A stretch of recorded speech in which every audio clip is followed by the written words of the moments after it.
What is up, guys, and welcome back to another video. And today we are going over 10 times Superman brutally killed people.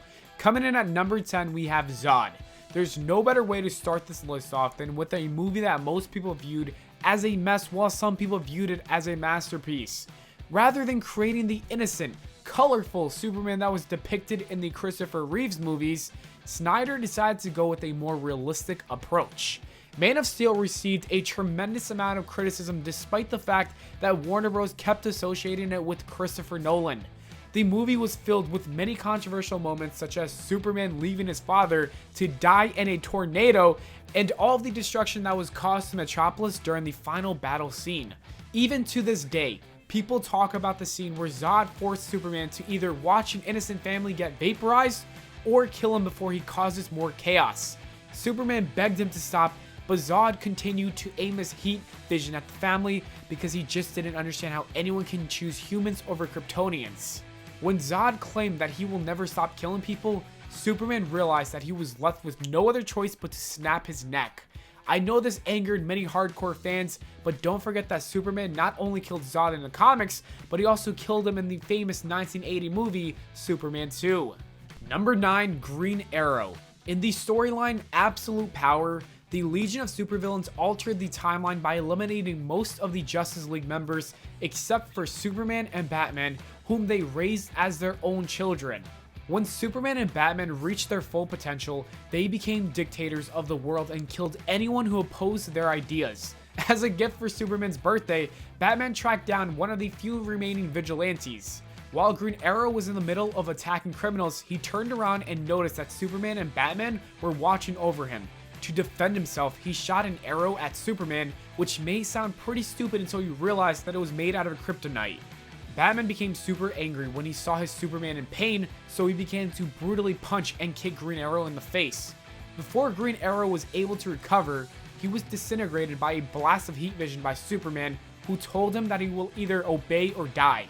I guess you can say that Superman really doesn't like Green Arrow because this wasn't the only time that he killed him.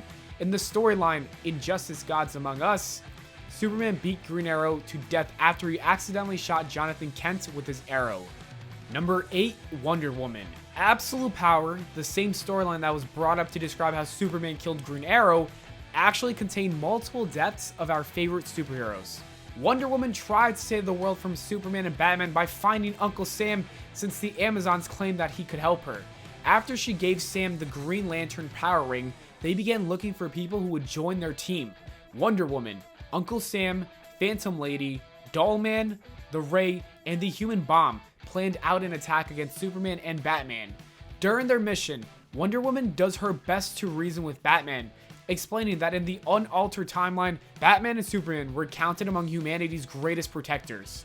Realizing that nothing can change Batman's mind, Wonder Woman made one of the toughest decisions in her life and fatally stabbed him with her sword.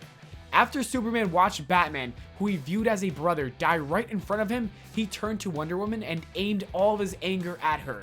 Wonder Woman told him to recall the time he was once a hero, but he refused to listen to her. He grabbed her lasso, wrapped it around her neck, and began to strangle her to death. Number 7, Joe Chill. Gotham by Gaslight showed what would happen if Batman took on Jack the Ripper in the Victorian era, and Superman Red Sun showed what would have happened if the Man of Steel was raised in the Soviet Union. Both of these comics were successful because they managed to grab everyone's attention, which is why DC loves telling Elseworld stories. In the story Speeding Bullets, J.M. DeMatteis examined what it would be like if Thomas and Martha Wayne found baby Kal-El instead of the Kents. They named him Bruce and raised him to be a compassionate person who would use his incredible gifts to aspire to be something greater. Many years passed and Bruce lived a happy life until one night changed his entire life. After Bruce and his parents finished watching a movie, they walked through an alleyway and were immediately stopped by a robber. After the robber killed his parents, Bruce lost control of his powers and ended up burning Chill with his heat vision. As Bruce got older, he became Batman and used his Kryptonian powers to kill robbers, so no child had to go through the pain of losing their parents the same way he lost his. Number 6, Dr. Light. In Justice League Volume 2, Shazam traveled to the war-torn region of Kahndaq to spread the ashes of his enemy Black Adam, even though their government warned Americans not to go there. He became extremely angry when the was destroyed by the members of the military firing at him. Shazam was about to prepare an attack against the military when Superman along with the rest of the Justice League confronted him. As the Justice League was asking Shazam why he went to Kahndaq, they were interrupted by the government organization known as the JLA. They informed the Justice League that they had to leave as soon as possible because Kahndaq believed that they were being invaded. It was in that moment when Dr. Light, the JLA's newest recruit, began losing control over his light-absorbing powers because of Superman's ability to absorb solar energy. After Dr. Light accidentally hit Wonder Woman, who was Superman's girlfriend at the time, everything went downhill. Superman vaporized Dr. Light's head with his heat vision, which left him confused because he had no idea why he committed such an atrocious act. Later, Superman discovered that he was being mind-controlled by someone who wanted to discredit him and the Justice League. You can rightfully argue that this one doesn't count because Superman was in control of his actions, but at the end of the day, it was his heat vision that killed Dr. Light. Number 5, Imperiex and Brainiac. In the crossover event, Our Worlds at War, Imperiex detected imperfections in the fabric of the universe, which pushed him to come up with a master plan to create a new, perfect universe. Since Earth was the planet that held the universe together, Imperiex wanted to destroy it so he can introduce a new Big Bang. The Justice League viewed Imperiex as such a massive threat that they even formed an alliance with Darkseid. At one point, Brainiac was part of the resistance against Imperiex, but he ended up betraying Earth and absorbed the energy of his new ally so they could rule the universe together. Superman shoved Imperiex and Brainiac through a boom tube that took them back to the exact moment of the Big Bang, which instantly spreads their consciousness across trillions of light years. In his final moments, Imperiex realized, in an ironic twist, that the imperfection he had detected in the universe was himself.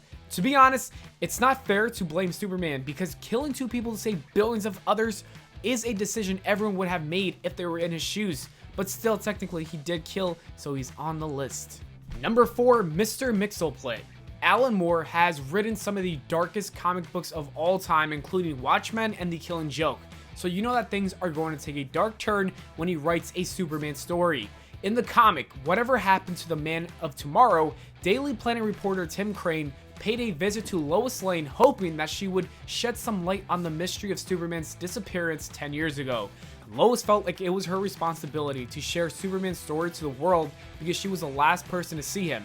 She explained how Lex Luthor, Lana Lang, Jimmy Olsen, and Krypto were all killed by Brainiac and the Legion of Supervillains. Later on, readers discovered that the true villain behind all these deaths were none other than Mr. Mixel, a being from the 5th dimension. Mr. Mixel panicked when Superman threatened to send him to the Phantom Zone, so he tried to escape to his home dimension by saying his name backwards.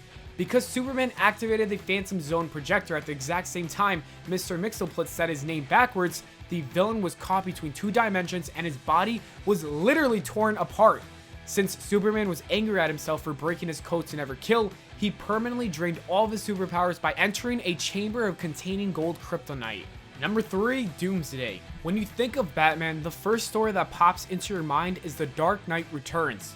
When you think about The Flash, the first story that pops into your mind is Flashpoint. When you think about Aquaman, the first story that pops into your mind is Throne of Atlantis. When you think about the Man of Steel, the first story that pops into your mind is the death of Superman. What many people don't know is that the death of Superman was never meant to be a story. It was always supposed to be an event. As Superman comic sales continued to decline, the writing team felt that the character was being taken for granted, so they were like, screw it, let's temporarily kill him to emphasize his importance. Also, they wanted to surprise readers by proving that Superman is not invincible. The storyline's premise is as simple as its title. Superman engaged in a battle with the seemingly unstoppable killing machine named Doomsday in the streets of Metropolis. Superman and Doomsday struck each other so hard that the shockwaves from their punches literally shattered windows. Finally, Superman managed to kill Doomsday with a final blow, but unfortunately, he also died from the wounds. Number 2, Cyborg Superman. The reign of Superman is not only famous for showing the resurrection of Superman, but also for establishing superheroes such as Steel and the Kal-El incarnation of Superboy. More importantly, the storyline perfectly developed the villain, Henry Henshaw, also known as Cyborg Superman. He was an astronaut at NASA until a solar flare hit his space shuttle during an experiment in space, which ended up killing his crew as well as his wife. After learning that Superman had thrown an Eradicator into the sun while he was doing the experiment, Henshaw blamed him for his solar flare accident and vowed to himself that he would get revenge. Before his body completely disintegrated due to the radiation exposure, Henshaw was able to save his consciousness. Using knowledge obtained from the birthing matrix, he constructed a cybernetic body with organic portions genetically identical to Superman. When he returned to Earth, he tried to act like a hero and even wanted to take the mantle of Superman, but it was later revealed that he was actually a terrible guy who completely destroyed Coast City. Eventually, the true Superman made his big return, and the first thing he did was take his cape back from Cyborg Superman. He began punching him through the chest and vibrated his arm so fast that he shattered Henshaw's entire body into pieces. And with number 1, we have Lois Lane and the Joker. Injustice Gods Among Us is the prequel comic to the 2013 video game, detailing the 5 years that led to Superman taking over the world. In the first issue, Superman was pretty much the same hero we know and love, but that all changed when the Joker kidnapped his pregnant wife Lois Lane and his close friend Jimmy Olsen. After the Joker killed Jimmy, he put on a gas mask and was preparing to do an open heart surgery to Lois. Superman was attempting to rescue Lois when the Joker gassed him with a mixture of Scarecrow's fear poison and kryptonite, tricking him into believing his pregnant wife was Doomsday. Superman immediately began flying off with Doomsday into space, and when the gas effects finally wore off, he realized that he just killed Lois and his unborn child. When her heart stopped, it triggered a monitor that was implemented in her chest by the Joker, setting off a nuclear bomb that destroyed all Metropolis and its citizens. So he lost his friend, his wife, unborn child, and the city he swore to protect. Talk about a bad day. While Batman was interrogating the Joker, Superman came out of nowhere, pushed Batman aside so he could place his arm through the Joker's chest. We gotta give Superman props for killing the Joker though. That's one thing Batman refuses to do, and then Superman was like, fuck it, I don't care. Anyways, that is it for the video, guys. Thank you so much for watching. I hope you all enjoyed. If you did, please make sure to leave a like and subscribe for more. Follow me on Twitter at Valplana, and I'll see you all in the next video.